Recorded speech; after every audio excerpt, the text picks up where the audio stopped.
Hey folks, this is Vent with Dad's Gaming Addiction, and today we're going to quickly revisit Galactic Civilizations 4. This is a game that you can find on the Epic Store for about 40 bucks. It's important to stress that this is an alpha build, so everything that you're about to see is subject to change. So I was informed in a press email that this game is going to be pushing into beta, I believe she said next week or roundabout. So this game is going to be getting some decent updates pretty soon. It's going to be pushed into the beta state. So I just want to quickly release another video showing you what the game is like now, should you want to pick it up for yourself.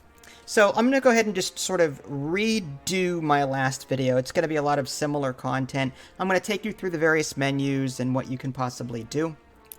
Here's a quick look at the options menu, so just pause the video if you want to see this in greater detail. The music is fantastic as always. On occasion I boot up the old Galactic Civilizations 2 menu music. I actually have that as an MP3 somewhere. Let's see, interface and gameplay. So again, just pause if you want to see any of this in greater detail. There's even mod support, but I have not messed with that. Okay, so I'm going to go ahead and load up my previous save in a minute, but I do want to show you what a new game looks like. I love the art style. It's just fantastic. I mean, it's just one big tribble. The Mimit Brotherhood. Now, not all of these civilizations are available right now. For example, the Altarian Republic, as you probably have seen in previous Galactic Civ games. This is locked in early access. Although you do have the Your Singularity, but of course you've got the Taurian regime also locked in early access, the Manti Cluster, the Kryn Syndicate, Iconian Refuge. I love the vocals in this, by the way, the menu music. It was hard for me to turn down my music volume to record this. Onyx Hive. We got Groot, basically, and then Random Civilization. I just do the humans, but yeah, you've got all sorts of different civilizations coming. Some you can pick, some you can't. I have not messed with the Festron. I heard that they were like hard mode, but maybe that was exaggerated. They're like the Borg, I guess.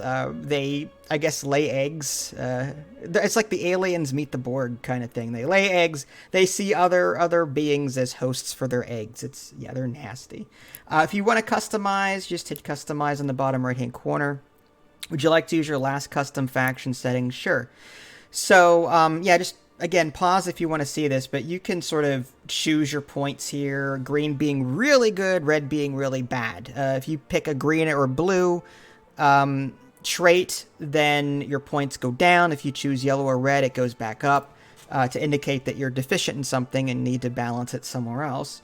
But yeah, you can mess around with this at your leisure. You can customize your galaxy from here. I think they've updated this screen. They've put sliders in here, which is really cool. So again, pause the video, but there's galaxy difficulty and civilization proximity and so on. Lots of different things to mess with.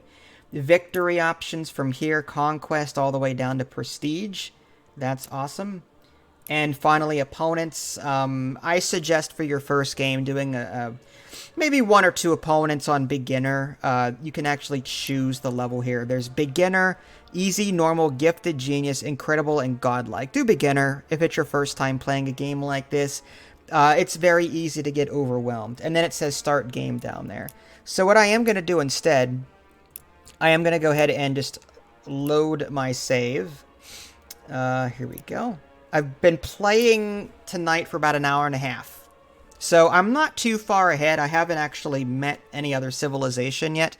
Although pirates did attack one of my planets and take it over, so I had to send a fleet over there and destroy them, and I got the planet back. But that was the extent of combat. For the most part, I've been leveling up. I do want to warn you, however, that because this game is still like alpha, soon to be beta, I've had a couple of crashes. You get a crash report that you can fill out or send, whatever. So yeah, it's happened to me twice in this particular playthrough, but that's not too bad considering. Okay, so here I am. Middle mouse button lets you rotate your camera like so. Pretty nice. I don't want to get dizzy. Left mouse button sort of pans the camera. Look how pretty this is. I mean, like, if you can zoom all the way in on this, I like the yellow ones better and the blue ones. But yeah, you can see the art there. You can sort of zoom in. I hate to say this, but I know this is kind of promotional, but like Stellaris, I think, does the graphics better. Hopefully this is something that Stardock will do something with, improve the look of the planets, from this viewpoint.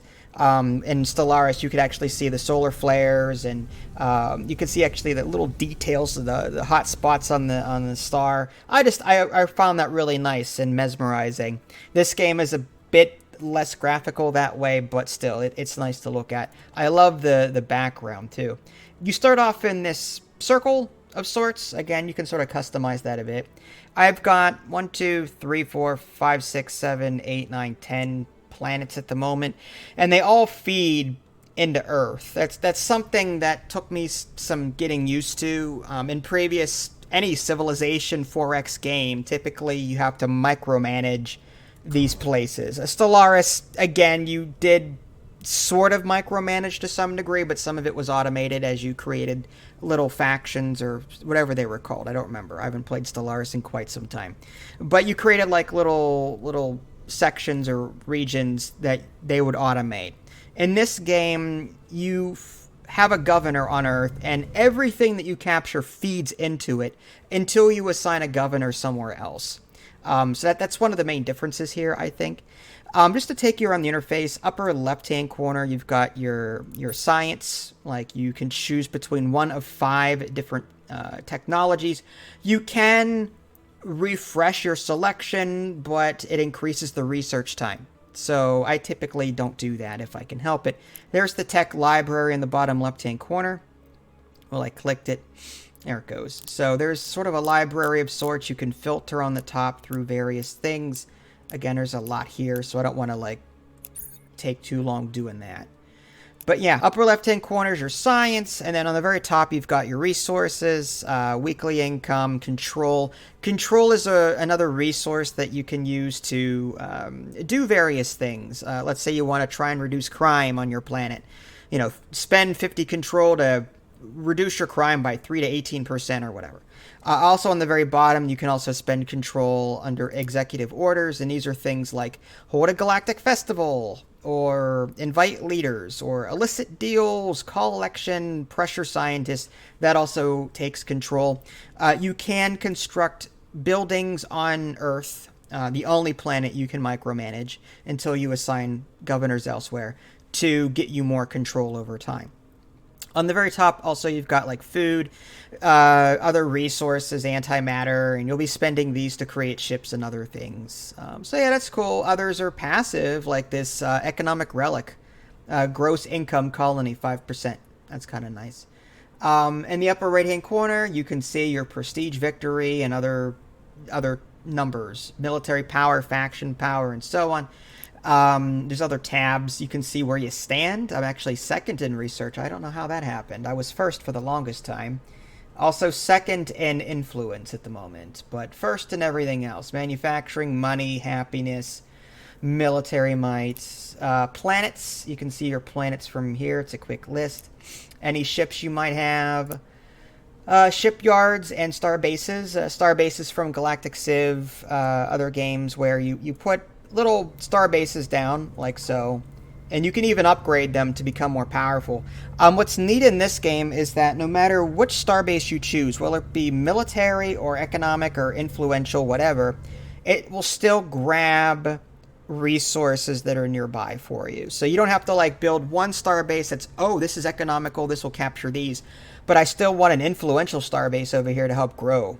You don't need to do that if you've got resources. You could, I believe this is influential.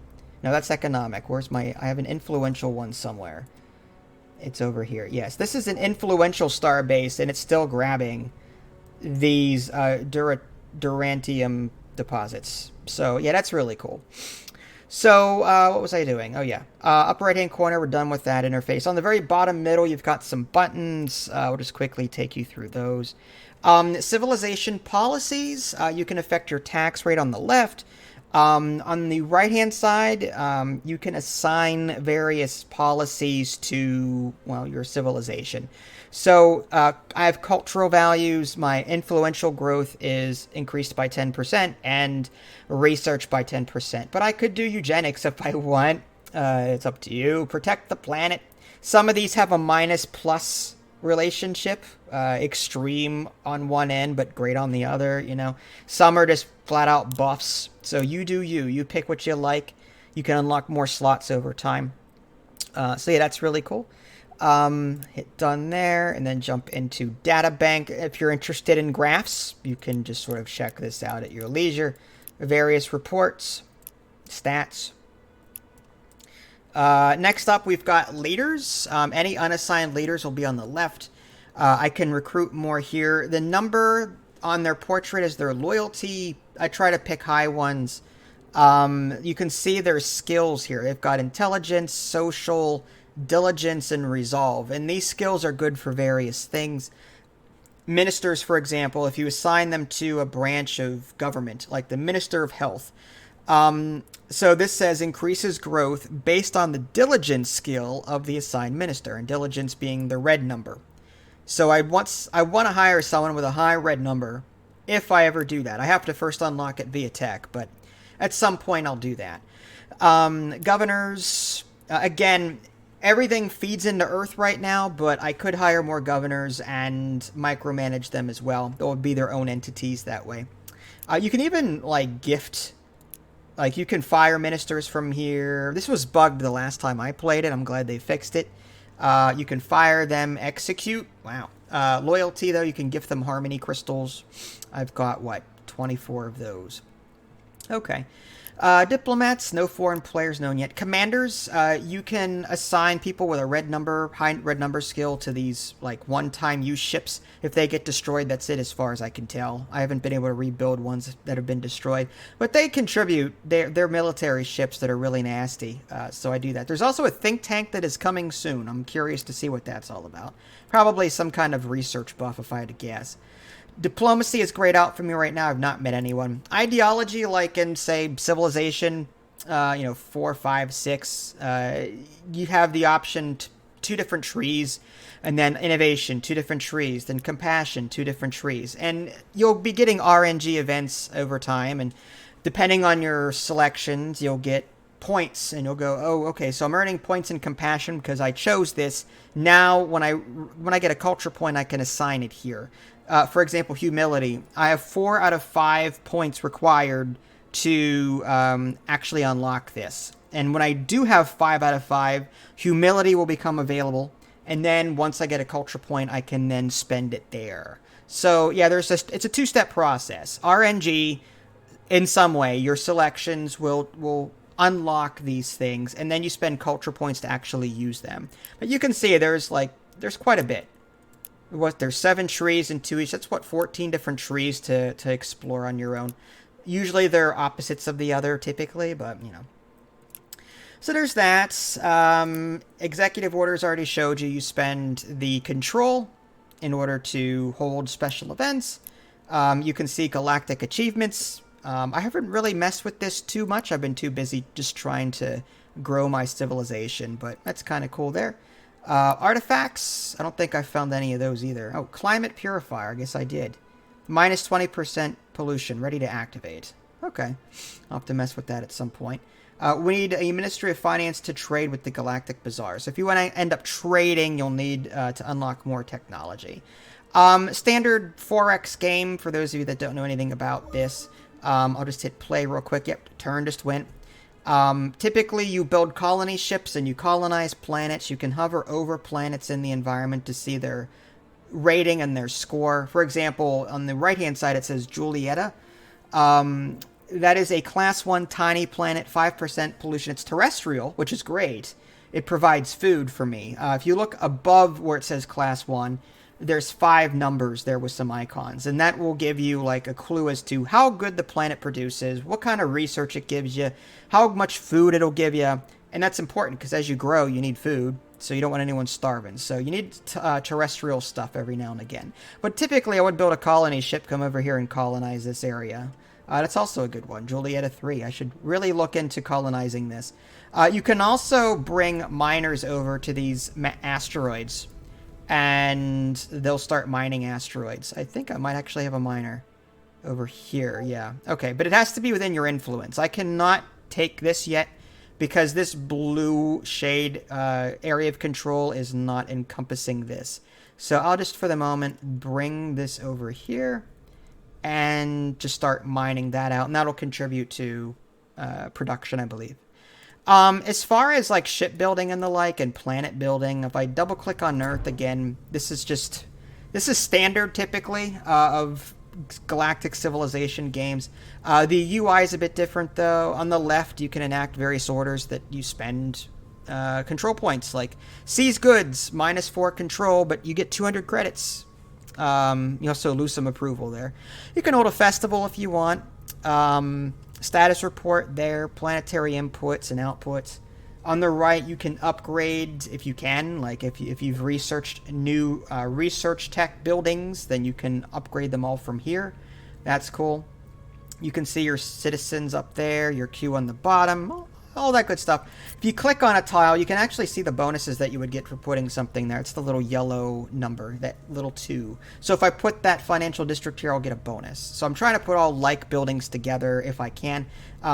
Over time, you'll get tech that will grant you this land here that's all like separated and stuff. All right. So that's what that looks like. I know I'm kind of skimming over a lot of stuff, but I'm trying to make this quick. Shipyard. Like in previous Galactic Civilization games, you can use pre-made ships here, or you can click on New Design, and then there's even a button on the bottom that says Create a completely new ship design from scratch. So if I click on that, it'll bring me to a new screen, and if I can either use an existing template, like something like this, or I can click on this little box and then click on that tab, and look, I've got all of these things now, so I can just, if I want it to look like, I don't know, a giant skull, I guess. I mean, that would be free. Imagine this thing coming at you. But if you click on it, you can also change the scale, you can rotate it, you know. Yeah, there we go. Just have this thing just flying at you. Yeah, there we go. I can't imagine how functional this ship is going to be. But just a giant bullet sticking out of its head. I don't know. You do you. I'm just saying. You could add things to these hard ports.